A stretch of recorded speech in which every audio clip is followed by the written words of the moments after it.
Muchas gracias, señor presidente. En primer término, agradecer al presidente Juan Carlos Varela la cálida bienvenida de él y de su pueblo a esta séptima cumbre de las Américas. También saludar a todos los mandatarios y mandatarias presentes, jefes de delegaciones. Y bueno, no resulta fácil hablar después de la intervención del presidente de la República de Cuba, amigo y comandante Raúl Castro, pero creo sinceramente que a partir de esta intervención sería necesario que en todas las cumbres, no solamente de las Américas, sino en todas las cumbres, en todos los foros internacionales, en las cuales somos tan afectos a incluir como en esta, y estoy muy de acuerdo en hacerlo, las palabras, las ideas y las convicciones de equidad, de prosperidad y de igualdad, nos decidiéramos también a incluir como tema la sinceridad. Porque sin sinceridad podemos abordar los problemas, podemos describirlos, pero difícilmente podamos llegar a la raíz de por qué surgen esos problemas. Y quiero referirme puntualmente a dos o tres cuestiones, para hacerle honor al ahorro de tiempo que nos ha solicitado gentilmente el presidente de Panamá. En principio quiero referirme a la intervención que le cupo al señor presidente de la República de Colombia, doctor Juan Manuel Santos, en relación a dos temas. Uno de carácter global y que nos preocupa a todos, pero que además de preocuparnos debe ocuparnos en señalar las causas, las consecuencias y cómo combatir el problema del narcotráfico, porque la droga y el narcotráfico puede convertir a estados de esta región en estados fallidos. Hablaba Juan Manuel del combate contra la droga, algo en que todos estamos comprometidos.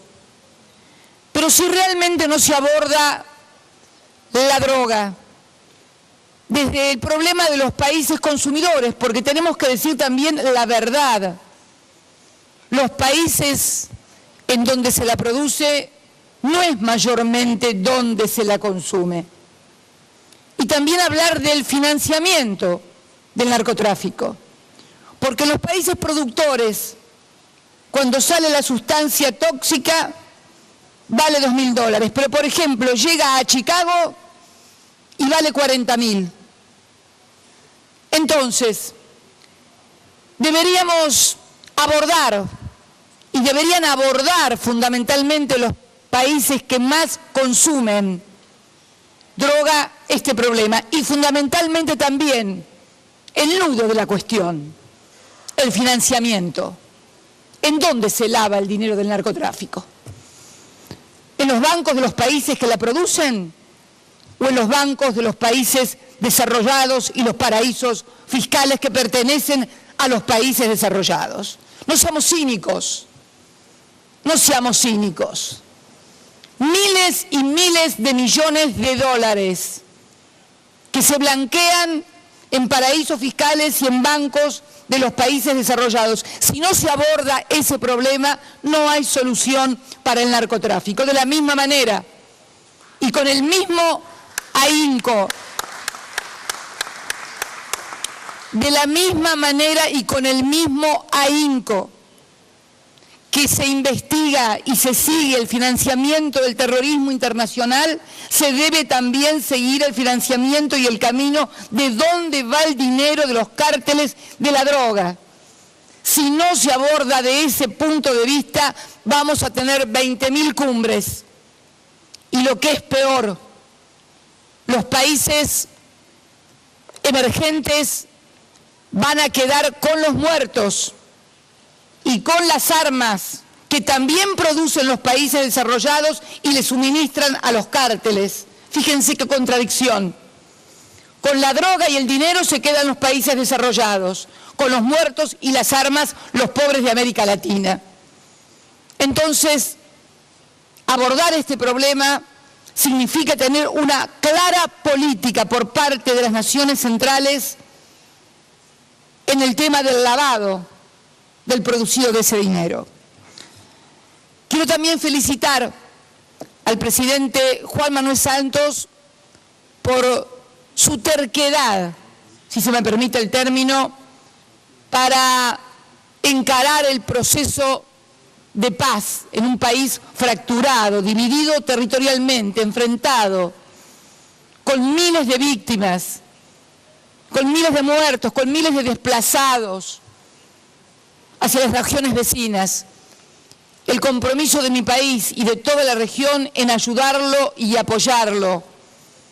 Nos interesa que Colombia vuelva a ser una sola, un solo territorio.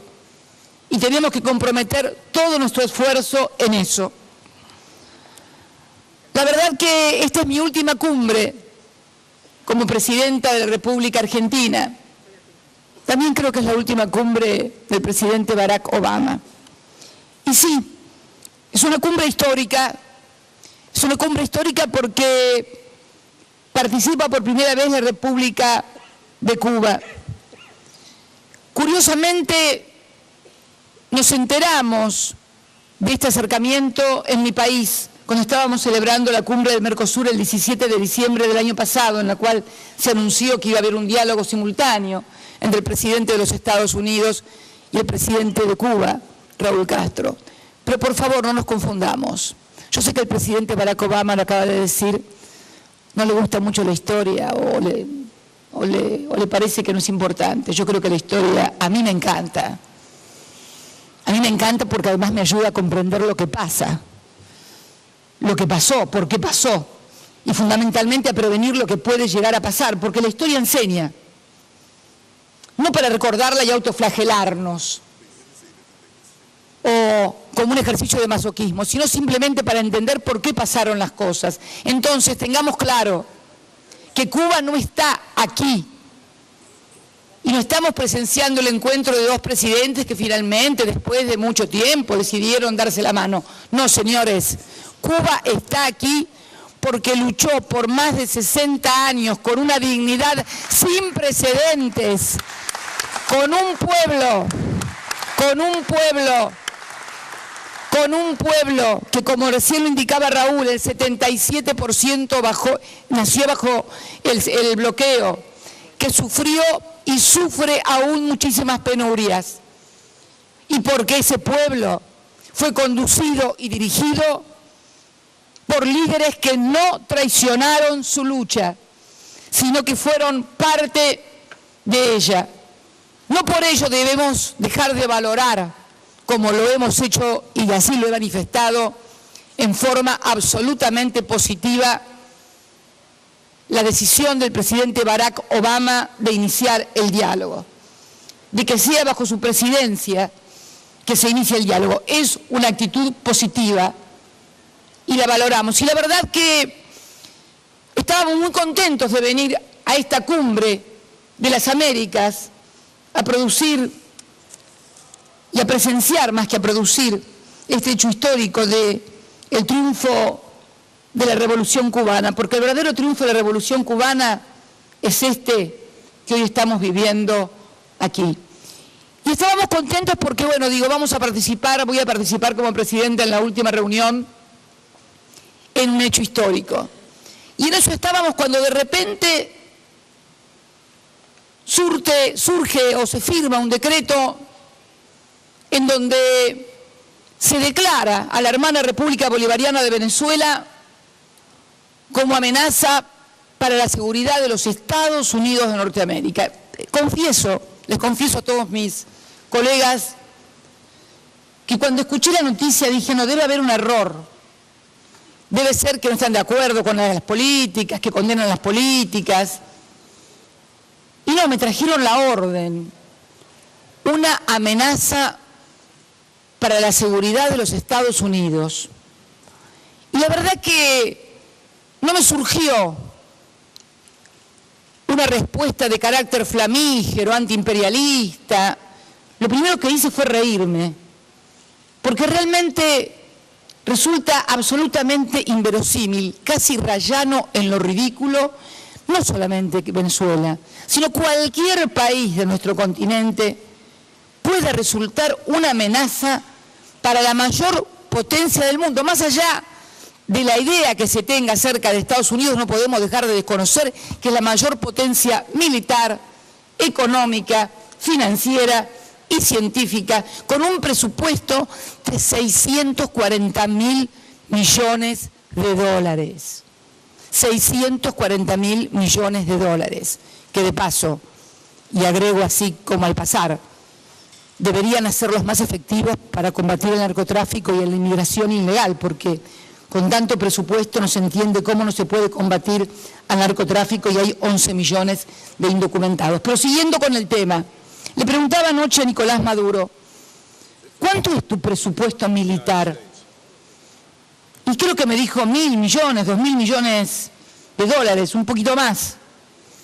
¿Cómo puede entonces concebirse que la mayor potencia del mundo pueda considerar una amenaza a la República Bolivariana de Venezuela? Es más, escuchaba el discurso o las explicaciones del presidente Barack Obama a sus propios compatriotas luego de firmar el día 2 de abril el acuerdo con Irán acerca de la materia nuclear, conjuntamente con los otros integrantes del Consejo de Seguridad más Alemania, explicarle a sus propios compatriotas que debían sentirse seguros porque Estados Unidos era el país más poderoso del mundo y que Irán apenas contaba con un presupuesto de 30.000 millones de dólares, mientras que Estados Unidos contaba con un presupuesto de más de 600.000 millones de dólares.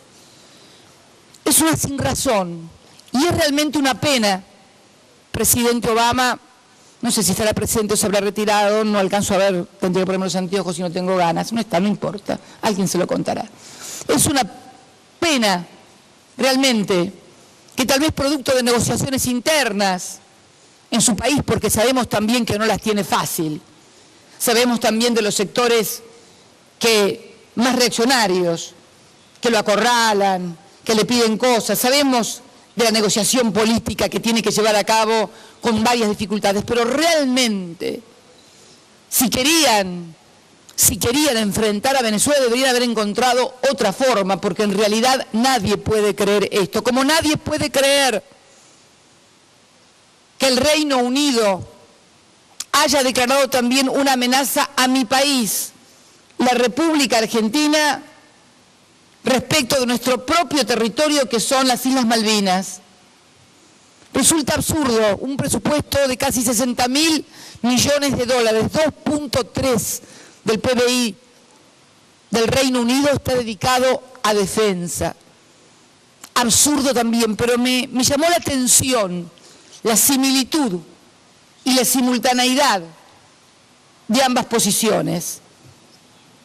Y me llama la atención porque han gobernado mi país dictaduras terribles que acabaron con la vida de miles de argentinos y que fueron precisamente las que decidieron la guerra de Malvinas en 1982. Y sin embargo, con ellos se tuvo siempre relaciones, casi diríamos cordiales.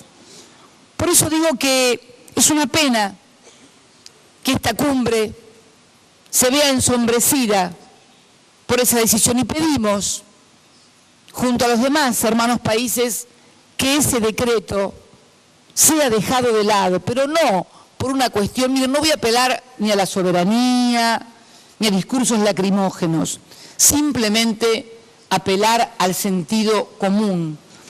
Decía el líder que fundó mi movimiento, el general Perón, que se vuelve de cualquier lugar menos del ridículo. Y la verdad que resulta absolutamente ridículo considerarnos a cualquiera de nosotros una amenaza. También, y para finalizar, señor presidente, a mí sí que me gusta la historia y he leído también que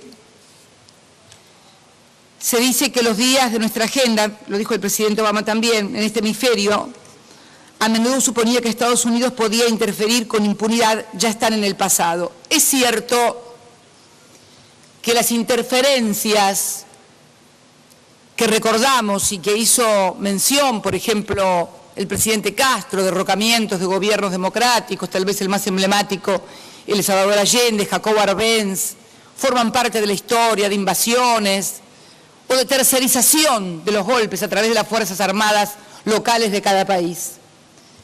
Pero también es cierto que ha surgido nuevas formas más sutiles de intervención e influencia en nuestros gobiernos, a través de lo que se conoce como los golpes suaves.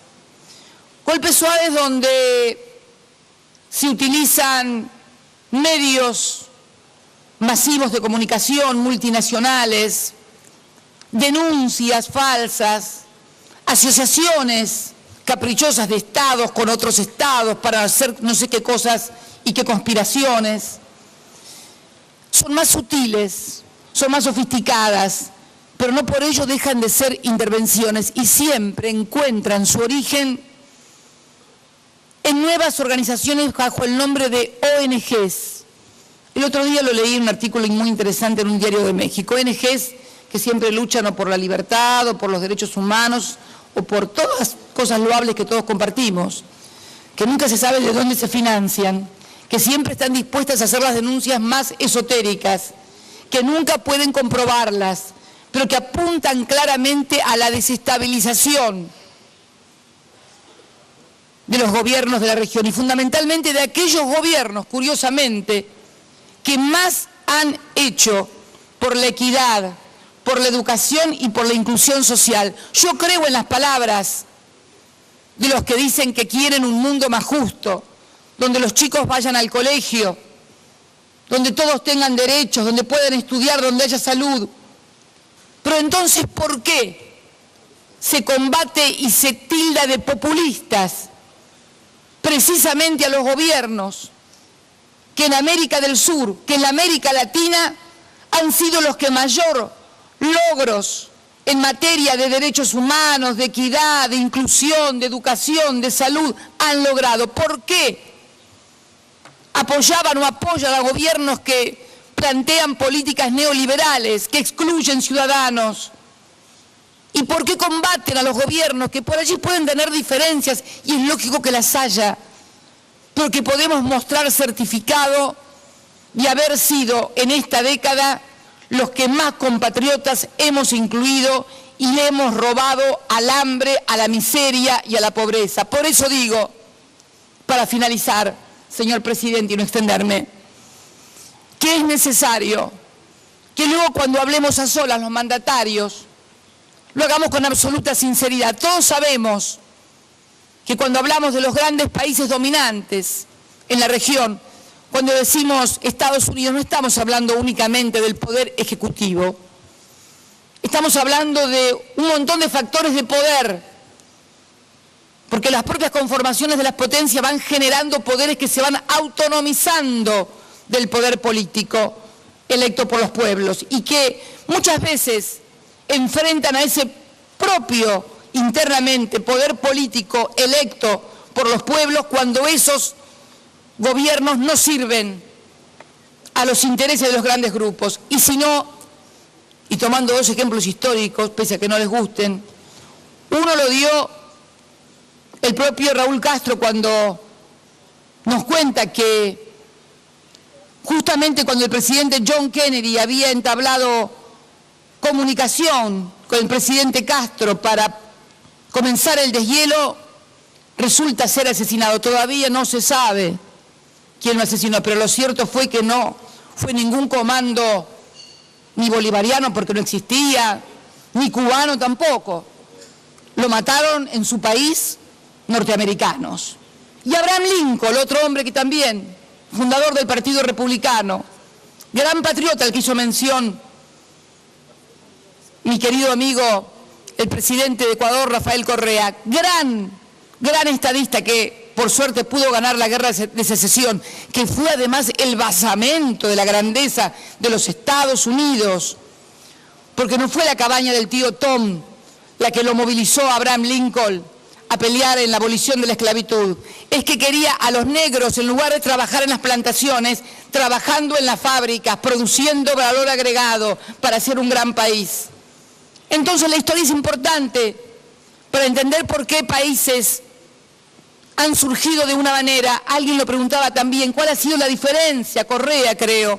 ¿Por qué si nacimos todos al mismo tiempo o casi simultáneamente nuestros derechos de independencia, algunos todavía seguimos siendo países emergentes y otros como Estados Unidos han tenido la suerte de ser una gran potencia, la más grande del mundo?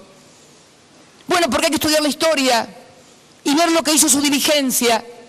Su dirigencia no fueron las élites que gobernaron nuestros países y que miraban a Europa o al norte para ver qué mandato les daban. Al contrario, fueron verdaderos patriotas, como Lincoln, como Jefferson, como Franklin. Entonces la historia es importante porque la historia nos explica por qué unos somos una cosa y otros son otra, porque todo tiene que ver con todo. Por eso, señor presidente de Panamá, quiero agradecerle profundamente esta reunión, la cordialidad. También quiero, para finalizar, extender una fraternal saludo, apoyo al desastre natural que está viviendo la hermana República de Chile y a su presidenta, mi querida amiga y compañera Michelle Bachelet. Y decirles a todos que es necesario, sinceramente, abordar con mucha sinceridad los problemas que tenemos. No le tengamos miedo a la historia, no le tengamos miedo a las ideologías, al contrario, miren lo que ha pasado después de que decretaron el fin de las ideologías, aparecieron los fundamentalistas, que son el verdadero problema que hoy tiene la seguridad y la paz en el mundo. Mucho más problemático que las ideas, porque las ideas se pueden combatir con otra idea, pero cuando alguien te dice que mata en nombre de Dios, es mucho más difícil dar la pelea y el combate. Por eso no reneguemos de las ideologías. Fueron las que generaron la civilización del siglo XX, las que permitieron los sólidos fundamentos del adelanto científico que va a caracterizar el siglo XXI.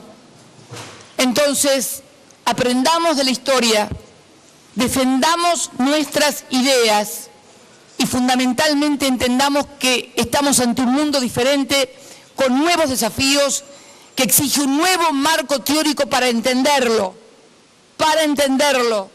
Si no lo entendemos, difícilmente podamos abordar los verdaderos problemas y los verdaderos peligros. Muchas gracias y muy buenos días a todos y a todas.